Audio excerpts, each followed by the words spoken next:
लोकांकडे आम्ही बघितलं तेव्हा खूप उत्साहाचे लोक बाहेर पडलेले आहेत आणि आपण त्याच्या माध्यमातून सर्व मुंबईकर महानगरपालिकेच्या निवडणूक चालू आहे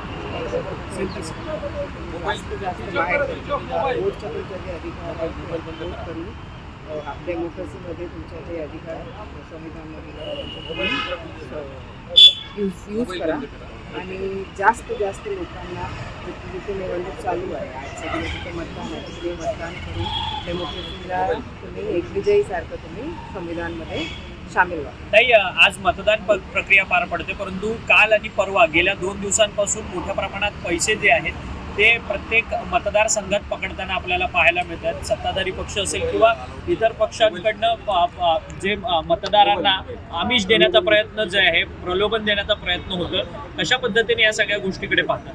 देखिए, ये सभी चीज़ें जो लोग करते हैं मुझे ऐसा लगता है कि संविधान को नहीं मानने वाले लोग डेमोक्रेसी को नहीं मानने वाले लोग। हमने इधर मुंबई में काफ़ी जगहों पर देखा है कि चुनाव को एक फेस्टिवल जैसा सेलिब्रेट करते हुए उसमें जब भी लड़ाई होती है, भले ही ओपोनेंट्स होते हैं, चुनाव को एक दूसरे के सामने होते हैं, लेकिन लगातार लोगों के बीच में जाके जिस तरीके से प्रचार होना चाहिए प्रचार किया गया है। काफ़ी कंप्लेंट्स हमारे पास भी आई है। जब कंप्लेन आई है अगर पुलिस प्रशासन के सामने एक चीज़ रखी है और पुलिस ने तुरंत उसके ऊपर कार्रवाई की है, तो हम सभी डिपार्टमेंट से, चाहे वो इलेक्शन कमीशन हो चाहे वो पुलिस में से सभी का धन्यवाद करते हैं कि उन्होंने शांतिपूर्ण बहुत इस तरीके से मैनेज किया अपने इलेक्शन का प्रचार का कैंपेन का टाइम। और इसी तरीके से वो आज का दिन भी मैनेज फील भी करते हैं और सारे मतदानों को ये सोचते हैं कि बाहर निकल के ज़्यादा से ज़्यादा अपने अधिकार का इस्तेमाल करिए और आज का जो दिन है डेमोक्रेसी में एक फेस्टिवल का दिन के तौर पर हमें दिखाई देता है, उसका यूज ताई, दुबार मतदार होऊ नये याकरिता डबल वोटिंगच्या संदर्भात आता ठाकरे बंधूंकडनं कडक ॲक्शन घेण्यात आलेले आहे. त्यांच्याकडनं भगवा गार्ड जे आहेत ते प्रत्येक मतदान केंद्रावरती प्रत्येक वॉर्डामध्ये तैनात करण्यात आलेले आहेत. जो दुबार मतदार मिळेल त्याला तिथेच ठोकणार, अशा पद्धतीची भूमिका ठाकरे बंधूंनी घेतली आहे. काय म्हणायचं? भूमिकावर कोणी त्यांना बल देऊ नका, मला असं माझं असं म्हणणं आहे. आणि दुबार मतदान असेल तर ते व्हेरीफाय करण्याच्या प्रोसेस कोणत्याही पक्षाने किंवा डिपार्टमेंटने घेतलं तर मला असं वाटतं ते एक चांगलं गोष्ट आहे. पण त्यामध्ये संविधानाच्या विरुद्ध जाऊन तुम्ही स्वतः डिसिजन घेणार आणि काय करणार ते योग्य नाही. मला वाटतं तुमच्याकडे काही दुबार मतदान भेटलं तर तुम्ही डिपार्टमेंट आहे तिकडे पोलीस होणं त्यांना देऊन असं फायटिंग आणि असं त्यांना चॅलेंज करून काही चालणार नाही.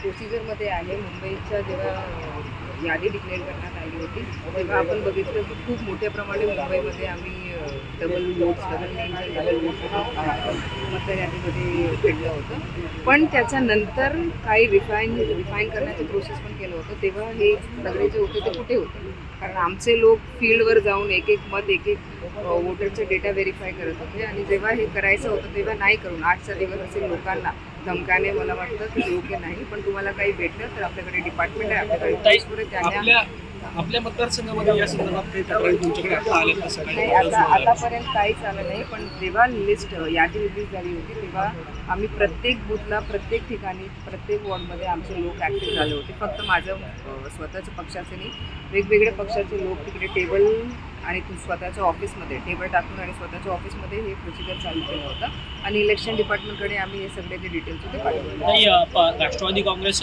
पक्ष जो आहे तो मुंबईमध्ये जवळपास 94 ते 95 जागा लढताना पाहायला मिळत आहे. तुम्हाला कशा पद्धतीने विजयाचा विश्वास वाटतोय? आणि महापौरच्या संदर्भात अनेक वक्तव्य जे आहेत ती अनेक पक्षाच्या नेत्यांकडनं समोर येताना पाहायला मिळतात. सन 1999 के बजट जब राष्ट्रवादी कांग्रेस पार्टी का निर्माण हुआ उसके बाद हमने कभी भी 14 का आंकड़ा पार नहीं किया.